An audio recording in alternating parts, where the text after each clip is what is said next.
Every great creative work stands on the shoulders of giants. Welcome to RetroInspection, where we examine and find out where the things we love today came from. And isn't he also related? He's related to.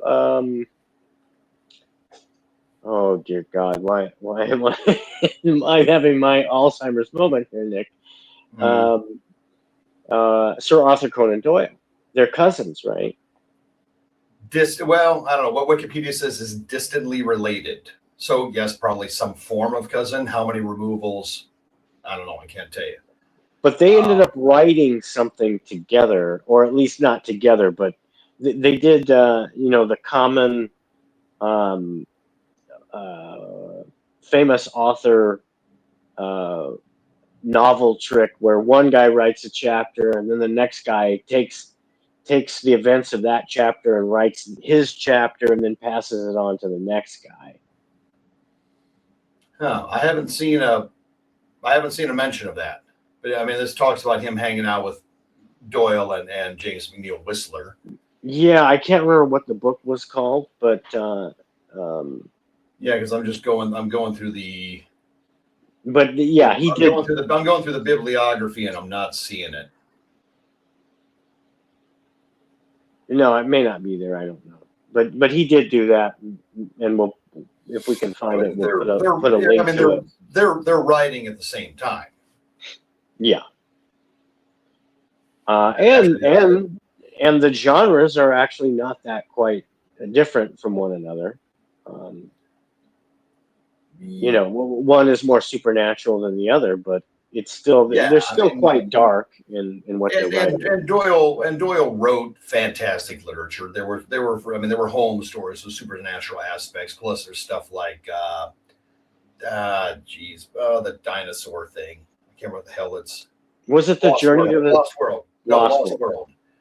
Did he do Journey to the Center of the Earth?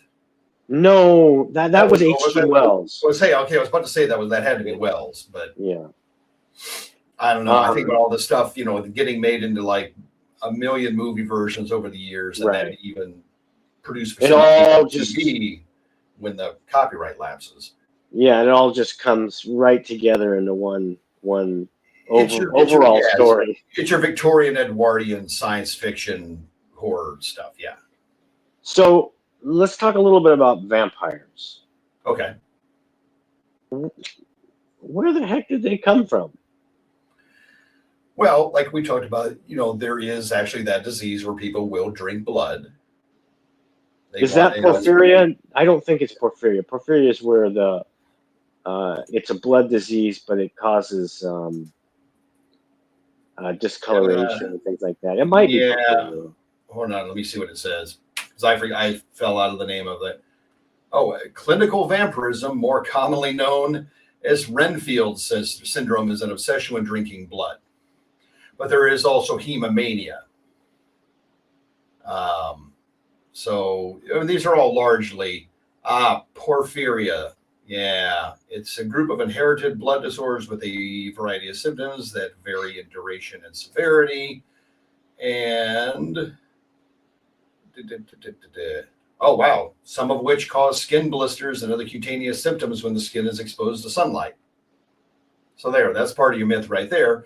The other part is just a general, and this is a worldwide phenomenon.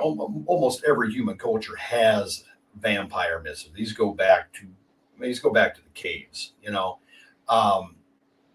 So it's a generalized, if I had to say, a generalized horror of the dead, of hoping that when you inter somebody, they stay there, but they might not. Also, the fact that, and this is in common with werewolf, vampires make more vampires. Werewolves make more werewolves. These may be allegorical representations of the cycle of say sexual abuse. Or STD.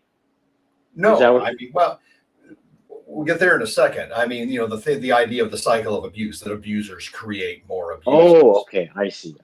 But also, yes, I mean, I don't possibly as an STD, that's certainly a possibility overall.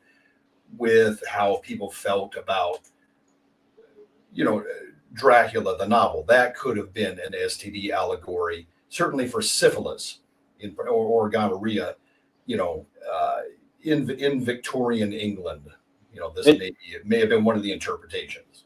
and wasn't there a fear, at least in some of the folklore and mythology? I think I can't remember the actual Greek myth, but I know there'd always been talk about Egyptian myths and even prior to that, where a ghost or a shade of a person appears, and that shade steals your life essence. Yeah, I mean that could be succubi and incubi, Yeah, both and of which are demons. Um, I'm trying to think if there was something else that was just on the tip of my tongue. Yeah, I mean it doesn't really. I mean it figures into ghosts insofar as it's just like another look of possibility of life beyond death, of a continuation of a person by some means beyond death. Like, subscribe, repost, share everywhere. To see what else we're up to, visit xynobooks.com, xenobooks.com.